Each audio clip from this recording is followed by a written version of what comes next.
स्कूलों की मान्यता नीति में बदलाव की तैयारी। अब मिडिल क्लास और सामान्य वर्ग के लोग नहीं खोल सकेंगे इंटरमीडिएट कॉलेज। परिणाम स्वरूप गरीबों के बच्चों का स्कूल होना जाना हो जाएगा मुश्किल। नमस्कार, मैं हूं उदय यादव। हिंदी वार्ता में आपका स्वागत है। आज हम एक ऐसे विषय पर बात करने जा रहे हैं जो गरीबों, कमज़ोरों, किसानों और मजदूरों से संबंधित है। सवाल है शिक्षा का। हर व्यक्ति पढ़े, हर बच्चा पढ़े, ये अभियान सरकार वर्षों से चला रही है। योगी जी की सरकार आई तो ये भी उस अभियान को आगे बढ़ा रही है और बेटा हो या बेटी, सबकी शिक्षा पर उनका जोर है और कोशिश है कि हर बच्चा स्कूल जरूर आए। लेकिन जहां इस अभियान की गंभीरता सरकार की नज़र में है और उस गंभीरता को ध्यान में रखकर बच्चों के लिए कई तरह के प्रलोभन देती है, मुफ्त में बैग, खाना, ड्रेस और भी कई सुविधाएं। बेटियों को स्कूल लाने के लिए बेटी पढ़े बेटी बढ़े अभियान चलाया जा रहा है। जुलाई में जब सत्र शुरू होता है तो स्कूल चलो अभियान चलाया जाता है। लेकिन अब वही सरकार ऐसे बच्चों के लिए जो इससे आगे 9th 10th में पहुंचते हैं मुश्किलें पैदा करने जा रही है। सरकार ऐसे प्रस्ताव ला रही है, अगर वे लागू होते हैं तो सामान्य वर्ग के लिए अब स्कूल खोलना मुश्किल होगा। जब गरीब और सामान्य वर्ग के लोग स्कूल नहीं खोलेंगे और ये शिक्षा पूरी तरह से पूंजीपतियों, अरबपतियों, धनियों के हवाले हो जाएगी और वे 50 करोड़ और 100 करोड़ रुपए की लागत से स्कूल खोलेंगे, तो आप सोच सकते हैं, खुद कल्पना कर सकते हैं, जो आप आज चारों तरफ देख रहे हैं कि जो महंगे स्कूल हैं उनमें गरीब का बच्चा नहीं पहुंच पाता। सिर्फ वही पहुंच पाता है जो अच्छे आय वर्ग वाला है। तो जब अब आगे सभी स्कूल इसी तरह से खोले जाएंगे तो नेचुरल है, सामान्यतः जो बच्चा जाता था गरीब का वो वहाँ नहीं जा पाएगा, उसके लिए स्कूलों के दरवाजे बंद हो जाएंगे। सरकार के इन प्रस्तावों को लेकर शिक्षक संघ भारी चिंतित है। उत्तर प्रदेश माध्यमिक शिक्षक संघ वित्त विहीन के अध्यक्ष लाल बिहारी यादव इस पर बेहद आक्रोशित हैं। वे प्रदेश में एक बड़े आंदोलन की तैयारी में हैं। उन्होंने सरकार को चेतावनी दी है कि अगर सरकार ये प्रस्ताव वापस नहीं लेती तो प्रदेश में आंदोलन खड़ा किया जाएगा और इसका जमकर विरोध किया जाएगा। ये लाल बिहारी यादव वही हैं जिन्होंने प्रधानमंत्री के चुनाव क्षेत्र वाराणसी में 2 वर्ष पहले शिक्षक सीट से धमाकेदार जीत हासिल की थी और समाजवादी पार्टी को उस क्षेत्र में एक मजबूती प्रदान की थी। शिक्षा या शिक्षक का सवाल हो तो वे कभी खामोश नहीं बैठते, हमेशा आगे बढ़कर आवाज़ उठाते हैं। आज भी हमारे साथ यहाँ मौजूद हैं, उन्हीं से जानते हैं कि आखिर सरकार के प्रस्ताव क्या हैं और उनमें क्या आपत्तिजनक है। सर, ये जो सरकार लाई है प्रस्ताव, इस पर क्या आपको क्या कहना है? उत्तर प्रदेश की सरकार शिक्षा को पूंजीवाद के हवाले करना चाहती है।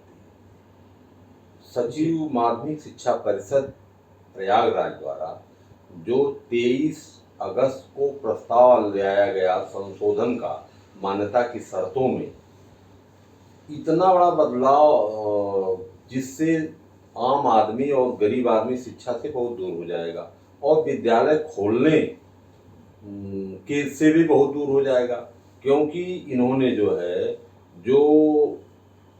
15,000 रुपया प्रारूप शुल्क लगता था उसको बढ़ा करके हाई स्कूल में 5 लाख और इंटरमीडिएट में 2 लाख 7 लाख कर दिया, जहाँ 15,000 लगता था। ये क्या सिक्योरिटी मनी है? नहीं, प्रारूप कोड। अच्छा। और जो सिक्योरिटी मनी आपकी है सुरक्षित कोड जी, वो मात्र 3,000 लगता था और उसको बढ़ा करके हाई स्कूल में 1.5 लाख और इंटरमीडिएट में 1 लाख कर दिया। ये तो कई गुना बढ़ोतरी कर दिया। और इन्होंने मान्यता का जो आवेदन शुल्क था जो 30,000 था उसको बढ़ा के 50,000 कर दिया। यह तो नवीन मान्यता खोलने का था जी। जमीनें जो शहरी क्षेत्र में 650 वर्ग मीटर लगती थी उसको बढ़ा करके 3,000 वर्ग मीटर कर दिया इंटर कॉलेज खोलने के लिए जी। जो 650 वर्ग मीटर में इंटर कॉलेज शहरी क्षेत्रों में खोलते थे वो 3,000 वर्ग मीटर कर दिया। और जो और ग्रामीण क्षेत्र में 2000 वर्ग मीटर जमीन लगती थी, उसको बढ़ा करके 6000 वर्ग मीटर कर दिया, 3 गुना बढ़ा दिया। तो जब शहर में कोई विद्यालय खोलेगा तो पूंजीपति ही खोल पाएगा। उतना जमीन तो सामान्य व्यक्ति, मिडिल क्लास का व्यक्ति, चाहे जिस जाति बिरादरी का हो, वो तो नहीं खोल पाएगा। और देहात में भी वो जमीनें उतना महंगी जमीनें हो गई हैं कि नहीं खोल पाएगा। और सबसे बड़ी बात जो है, ये तो विद्यालय न खोले कम खोले इसका सवाल है, और पॉपुलेशन बढ़ रही है तो विद्यालयों की संख्या भी बढ़नी चाहिए जी। लेकिन ये नहीं विद्यालयों की संख्या अगर बढ़ाना चाहते हैं, यहाँ तक की बात तो अलग है। लेकिन जितने विद्यालय खुले हुए हैं, वित्तविहीन विद्यालय 86 से लेके आज तक करीब 21,000 खुले हुए हैं। इन 21,000 विद्यालयों को भी ये बंद करना चाहते हैं, इनकी ये योजना है। यह 21,000 जो विद्यालय हैं, जब मान्यता प्राप्त कर लेते थे तो इनका रिन्यूअल का कोई प्रावधान नहीं था। अब ये इनका 3 साल बाद इनका रिन्यूअल होगा, नवीनीकरण होगा मान्यता का। तो मान्यता का नवीनीकरण होगा तो जो शर्तें हैं जी, वो 100% फुलफिल करनी होगी।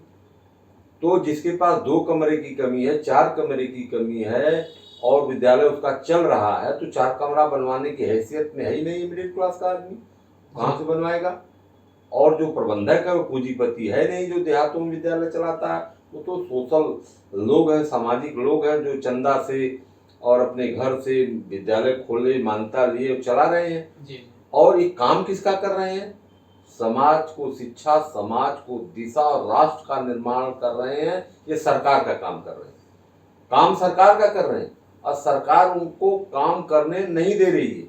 ये चाहती है सरकार कि गांव, गरीब, किसान, मजदूर के बच्चे शिक्षा से पूरी तरह से वंचित हो जाएं, केवल बड़े लोगों के बच्चे। भाई इन विद्यालयों में कम से कम गरीब वर्ग का बच्चा जा सकता है, फीस कम होती है तो नेचुरल है कि वहाँ वो पढ़ सकता है। अगर वो बंद हो जाएगा, बंद हो जाएंगे या इन शर्तों से लग करके अगर मान लो नहीं कर पाए तो बच्चे उन विद्यालयों में जा ही नहीं पाएंगे, मतलब जा स्वाभाविक नहीं पाएंगे। तो जमीनें इतना बढ़ा दिया और शुल्क तो जहां हम लोग जो है विद्यालय खोले तो 30,000 रुपया मान्यता शुल्क, मान्यता का, और 3,000 रुपया जो है वो सुरक्षित कोष, 33,000 रुपया खर्च होते थे। वहां पर आज 11 लाख रुपया आप जमा करेंगे तब जाकर के आप विद्यालय का आवेदन कर पाएंगे। तो 11 लाख किसके पास है? गरीब आदमी, मिडिल क्लास के आदमी के पास। तो सीधी सीधी बात है कि सरकार शिक्षा जो है पूरी तरह से पूंजीपतियों के हवाले सपोर्ट करना चाहती है। अच्छा, एक अमेंडमेंट सरकार ने बीच में ले दिया। पहले तो इन संस्थाओं को ट्रस्ट और संस्था के माध्यम से चलाया जाता था, इन्होंने उसमें कंपनी भी ले दिया। अब ये चाहते हैं कि अडानी अंबानी जैसे लोगों को इन विद्यालयों को बेच दिया जाए। अब जब वो उनको, उन ऐसे लोगों को विद्यालय कंपनियों को बेच दिए जाएंगे तो उन विद्यालयों में संसाधन बढ़ जाएंगे, गाड़ियां बढ़ जाएंगी, बिल्डिंग अच्छी हो जाएगी, संसाधन बढ़ा दिए जाएंगे और फीस 2,000, 3,000, 4,000, 5,000 महीना हो जाएगी। तो कौन मिडिल क्लास का आदमी अपना बच्चा पढ़ा पाएगा? जो हम लोग 60 रुपया महीना फीस लेते हैं, 100 रुपया महीना फीस लेते हैं, इसके बाद भी 30% फीसें नहीं आप मिल पाती हैं। और कौन देगा 5,000, 4,000 महीना? महंगे स्कूलों में तो वैसे आज भी गरीब बच्चा नहीं पहुंच पाता, गरीब आदमी का। तो फिर तो स्वाभाविक है कि जब ये इतने बड़े उद्योगपति इस मैदान में आ जाएंगे, हाँ, तो बहुत ज्यादा फीस चार्ज करेंगे। फीस ज्यादा फीस चार्ज करेंगे। जैसे CBSE को ले लीजिए, इंग्लिश मीडियम के नाम पर बड़े लोगों ने खोला है, तो अब वो फीस ले रहे हैं 3,000, 4,000, 5,000, 10,000, 20,000 महीना ले रहे हैं। उसमें किसका बच्चा पढ़ रहा है? ग्रामीण क्षेत्र जो है 80% जो गांवों में लोग रहते हैं उनके बच्चे उसमें तो पढ़ नहीं पा रहे हैं। जो देखिए सरकार तो कहती है सबका साथ सबका विकास, गरीब हो चाहे अमीर हो, हम सबको आगे बढ़ने का मौका देंगे। नहीं, सरकार का जो कहना है, जो यह तो सरकार की भाषा बोलने की है ना, काम तो उल्टा है। काम तो सरकार का उल्टा है। गांव ये जो है मात्र पूंजीपतियों को बढ़ावा देना, गांव, गरीब, किसान, मजदूर को ये पूरी तरह से कुचल देना चाहते हैं। और शिक्षा जिस समाज को ध्वस्त करना हो और जिस प्रदेश को ध्वस्त करना हो, उसकी शिक्षा व्यवस्था अगर ध्वस्त कर दिया जाए तो अपने आप ध्वस्त हो जाएगा। जी बिल्कुल हो जाएगा, सही।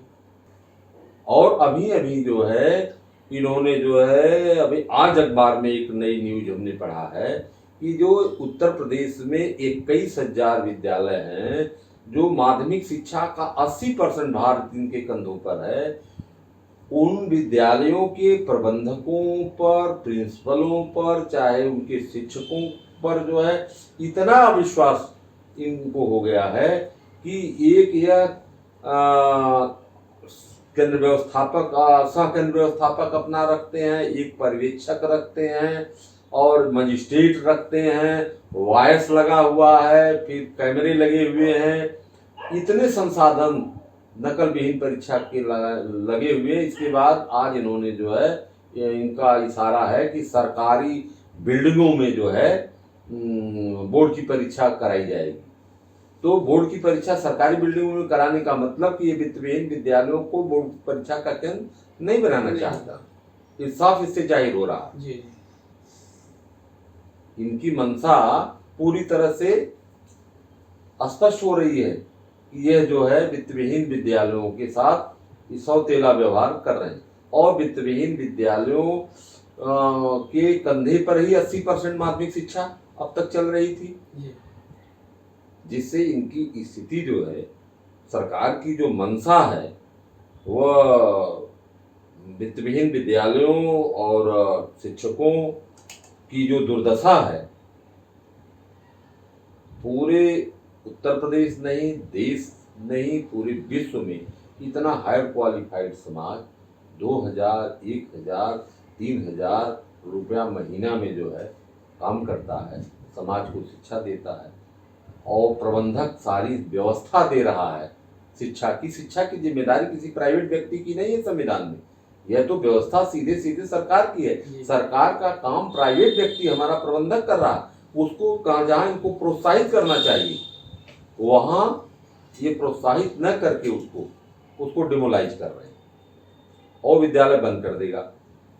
तो जो शिक्षक विधायक हैं वो सत्ता पक्ष से भी कुछ चुने गए हैं, जुड़े हैं, कुछ विपक्ष में हैं, इन लोगों का कहना है इस मामले में? आप तो शिक्षक विधायक हैं। मैंने जो है मुख्यमंत्री जी को, माध्यमिक शिक्षा मंत्री जी को और अपर मुख्य सचिव को मैंने पत्र लिखा है कि जो 23 अगस्त का प्रस्ताव है आपका मान्यता की शर्तों में संशोधन का, उस पर आपने आपत्तियां इनवाइट किया 28 अगस्त तक।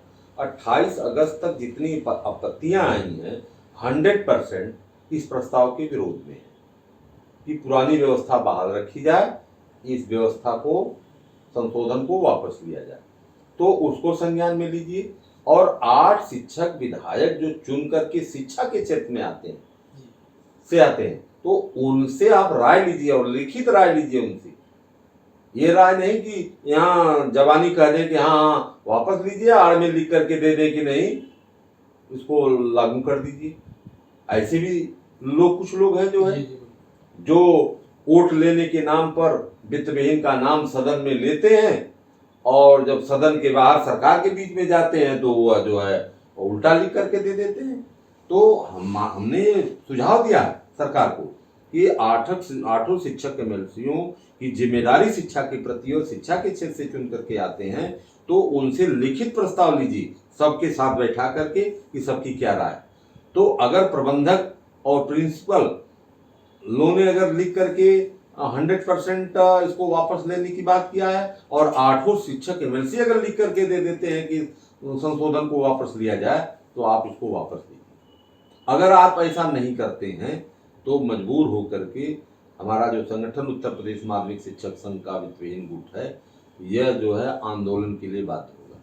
और हमने 23 सितंबर को प्रत्येक उत्तर प्रदेश के प्रत्येक जिलाधिकारियों के कार्यालय के सामने धरना दे करके, लोकतांत्रिक तरीके से शांतिपूर्ण ढंग से धरना दे करके माननीय मुख्यमंत्री उत्तर प्रदेश सरकार को जरिए जिलाधिकारी ज्ञापन देने के लिए जो है हमारी प्रदेश कार्य समिति ने प्रस्ताव पारित कर दिया।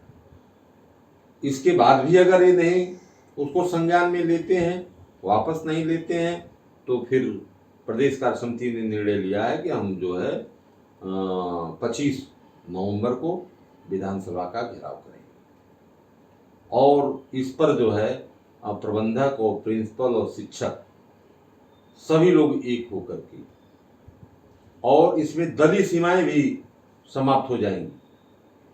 जो बीजेपी का भी है अगर व्यक्ति, तो उसका विद्यालय जो है कि मान्यता समाप्त होने की स्थिति में है, तो वह विद्यालय की मान्यता समाप्त कराएगा कि पार्टी देखेगा? बिल्कुल सही बात है। वो तो अपने हित के लिए उसको उस लड़ाई में शामिल होना ही होगा। वो भी अपनी लड़ाई में शामिल होगा। आप बताइए जो है कि सरकार को इतना, जो 33,000 में मान्यता का फॉर्म भरा जाता था, वह 15,000 रुपया जो प्राभूत कोष है वो तो अचल संपत्ति का मूल्यांकन करा के हम लोग दे देते थे। 15,000 नगद नहीं जमा करना पड़ता था। 33,000 में मान्यता का फॉर्म भरा जाता था।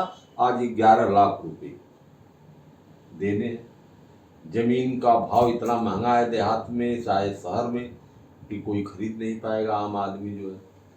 नहीं, ये तो स्वाभाविक बात है। ना तो बिल्डिंग बनवा पाएगा, लागत ही बहुत कई गुना बढ़ जाएगी और फिर ये सामान्य आदमी के बस की बात नहीं रहेगी। 3 साल पर नवीनीकरण कराइए, 30,000 ये लेंगे। ये नवीनीकरण की कोई व्यवस्था आज तक थी ही नहीं। मान्यता तो एक बार ली जाती थी और वो कंटिन्यू करती थी। इन्होंने एक नई व्यवस्था ला दिया कि 3 साल के अंदर नवीनीकरण होगा, और नवीनीकरण जब ये करने जाएंगे तो कहेंगे कि 100% शर्त अपनी पूरी करिए, अन्यथा नवीनीकरण करेंगे, मेरा मान्यता अपने आप समाप्त हो जाएगी। अच्छा। मैंने सरकार से पिछले सदन में भी कहा, सदन के अंदर, कि 2017 से और आज तक का जो आंकड़ा है बच्चों का, करीब 15 लाख बच्चे यूपी बोर्ड से कम हुए, और यूपी बोर्ड जो है एशिया का सबसे बड़ा बोर्ड है। एशिया का सबसे बड़ा बोर्ड है, और उस बोर्ड को सरकार पूरी तरह से ध्वस्त करना चाहती है। 15 लाख बच्चे कम हो गए, धीरे धीरे बच्चे जो है कम होते, संख्या बढ़ रही है, अब बच्चे घट रहे हैं। तो ये बोर्ड पूरी तरह से खत्म करना चाहते हैं। ये चाहते हैं कि मॉडर्नाइज बड़े बड़े विद्यालय खुलें और बड़े लोगों के बच्चे पढ़ें, बड़े लोगों के बच्चे नौकरी करें, गांव गरीब किसान मजदूर विलीन हो जाए। गरीब का बच्चा पढ़ेगा नहीं, अमीर पढ़ेगा, वही आगे जाएगा, तो समाज में तो गैर बराबरी बढ़ेगी। फिर वो विकसित समाज कैसे बनेगा जिसकी नरेंद्र मोदी जी बात कर रहे हैं? अरे अंबेडकर जी, आप बताइए कि अंबेडकर जी ने अगर संविधान में आरक्षण की व्यवस्था नहीं किया होता, और ये पढ़ाई लिखाई की व्यवस्था सभी जातियों को, सभी धर्मों को अगर नहीं हुई होती, इनकी मनुस्मृति भी ही जो है पहले की तरह लागू रहती, तो आज शेड्यूल कास्ट का कोई भी व्यक्ति जो है IAS IPS हो पाता?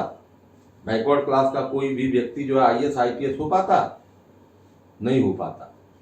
वो तो संविधान की देन है, बाबा भीमराव अंबेडकर जी के संविधान की देन है, उनके द्वारा बनाए गए कानून की, कि आज उनकी बराबरी में जो है कमजोर वर्ग का बच्चा भी खड़ा हो रहा है। यही इनको परेशानी है। इसी परेशानी से जो है ये चाहते हैं कि जैसे मनुस्मृति को दूसरे रूप में लागू करना चाहते हैं। मान्यता नीति में सरकार के प्रस्ताव सचमुच चिंताजनक है। अगर ये लागू हो जाते हैं तो कमज़ोर वर्ग के लोग अपने बच्चों को स्कूल नहीं भेज पाएंगे। पूंजीपतियों के स्कूलों का ढांचा, फीस का ढांचा, सब कुछ गरीबों की पॉकेट से बाहर है।